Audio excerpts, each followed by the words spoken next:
Rachel. To start, I want to ask you guys, how has it been within the last couple of, days, I guess at this point, seeing the reaction that people have to Naked Gun and seeing how so many of them are like wanting you guys to like keep making these movies because you quote unquote saved comedy within these big budget movies? It's been amazing. I mean, I think obviously we've been making comedy for a long time. We started out at like the Upright Citizens Brigade Theater, and like we're comedians first and foremost, and so the laughter of people matters to us. But I think right now, like it's so heartwarming. The amount of texts and messages I've gotten about like people going, like dads going with their kids, and like and adults going with their older parents who took them when they were kids. Man, it feels great. It feels really, really great. The joy is palpable, and it's not lost on us to get to be a part of something joyful, and that it means a lot. Yeah, could not have ever have asked for or expected a bigger, a better response. It's just it's overwhelming in such an amazing way that now anything else we ever do will be like, well, I'm sorry, did you become closer with your father and your mother after this? Then what are we doing?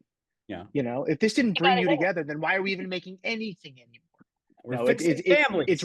It's ruining us for future us, but right now it is an absolute dream come true.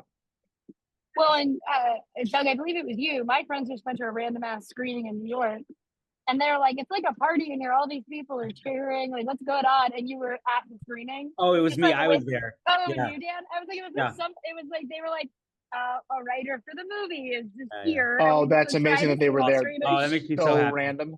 That's great. Yeah, I was like, I want to go to the biggest, dumbest place to see this movie, which is Times Square on opening night. And it's crazy that Times Square Theater is like 1 billion escalators up. Outside the window is all the billboards in Times Square. Naked Gun had 2 separate mega billboards right across the street, and they're giving out like those ridiculous like beaver posters, bucket, and like the sirens, and I started a Naked Gun chant when I walked in there, and I was like, I'm gonna fucking own this theater, and it's great, and I encourage everyone who goes to this movie to follow in my footsteps and start chanting things. And say you wrote the movie. Just say, exactly. hey, I wrote this, and it's such an honor to be here. I want you to have I want you to have fun. Start Naked Gun chants, whatever. Yeah, bring your own microphone. Bring your own microphone. I'm sure someone will give you popcorn. Congratulate you. I didn't realize how easy it would be. Yeah, well, it's so easy. When I talked to Akiva, I was like, well, at first I talked to Erica, and I brought up that as a millennial, when I saw a snowman like that, I was instantly reminded of the Michael Keaton movie Jack Frost. Of course, who from isn't? The 90s. As he should have been. Yeah, and she said, have you talked to Akiva yet? And I said, no. She goes, okay, well, make sure you bring that up because that is part of the inspiration.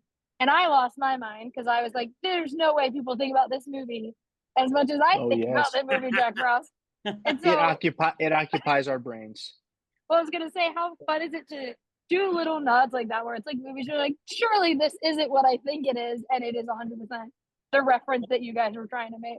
It's so funny also because it's plainly in our brains, right? Where it's like, it's a terrible puppet or whatever, and then also there's the horror movie version that where he's and so it's all baked into that. But as we were prepping this movie, that sequence was a struggle because the studio didn't have it in their heads, and they were like, this is going to be like a multi-million-dollar CGI. We were like, no, and it's not necessary also for the plot too. So they're like, they thought it would be really expensive. Yeah. They thought it would be really expensive, and they're like, it's not necessary. And we're like, no. Please, like, I will go down to Party City right now and pick up a snowman costume for $25, and it will be great. Although we did end up getting an amazing snowman costume from the Henson Company, like with an amazing puppeteer like team. Yes. And absolutely like, but yes, their idea of it was not what we were picturing at all. Yes. So you saw it in your and, head, Rachel, also, but I think it should have been closer to the $25 Party City version than the multi-million-dollar Jack Frost guy version. Yeah. Singing Landslide by Fleetwood Mac. Yes, exactly. Well, when I wanted to ask you guys, every time someone comes out of this movie, they say, "Oh, there was a joke in here that I laughed out loud, louder than I ever had laughed at another joke." And I feel like everyone is talking about a different joke. Yeah. So for you guys, what are your favorite jokes that you guys got to put in the final product of the Naked Gun that you're like, nah, they're gonna have me cut this, because it's like everyone has a different one at this point. Oh man, I mean the ones. I mean, I love the way you phrase that, which is like, oh, what's the one that you thought was going to get cut? Because I mean, I have my favorite jokes that were like, well, those are home runs. Those are going to be great. Yeah. And then there's the little guys who are like, don't forget it. And that and those are honestly some of the more satisfying ones. I'll tell you a really stupid joke that is not a huge laugh, but I'm continually delighted. I'm amazed. I'm so happy it's there. Is the voiceover when Beth shows up at the bar and he says, hello, am I talking about? oh no, well that talking about, I love, she had a butt that seemed to say, hello, I'm like a babysitter, like a teenage babysitter with 3 babysitting jobs. I didn't need another babysitter. Yes, that one makes me so happy. It's like such a perfect little closed loop of thought where you're like, I'm very happy about that one. And all the VOs are stuff where like they all could have gone in different ways. I'm very happy about all those VOs. Even like Canadians finished jigsaw puzzle, I was being framed. Those are so much fun to write. And there was even moments where it's like, I don't know if we're even gonna do VO. And the fact that they stuck around makes me so happy.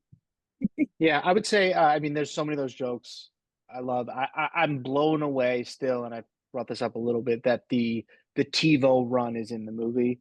The TiVo run is like something that we started doing a bit in the writer's room with me, Akiva, and Dan, and it was kind of like a later night, and we were like, I think we were in like proofreading something, and then we just went on this very delirious run where we were acting out this bit. It wasn't Buffy at first, it was Impractical Jokers, and then it was something else, and it was just, it made us laugh so much. But then the whole time, in my brain, I was like, well, it's never going to happen. I mean, we're never going to actually do this.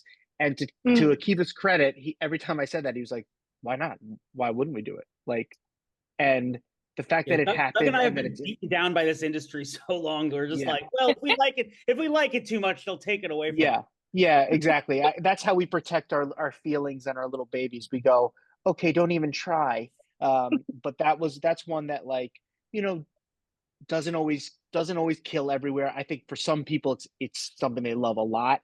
But I'm so happy that it's in there. It's so stupid. It's such a right turn, and I'm proud of it. And it's something that came about very organically with the 3 of us in a writer's room, just riffing on this bit. And it's so selfishly, I just like that it's there.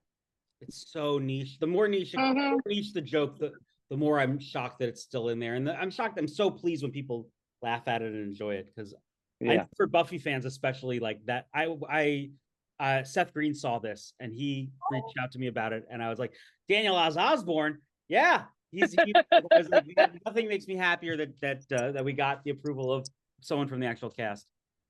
Well, that was a moment where we were all waiting for my friend who has a big Buffy tattoo to see it, and we're like, well, she's gonna love it. But I love this movie a lot. I love that she's scatting and is bad at it and isn't actually a good singer. I love so much about it. And so thank you guys for talking with me. I really appreciate it. Oh, thank you, Rachel. Thank you so much. Of course. Well, thank you guys. Have a great one. All right. Thank you. You too.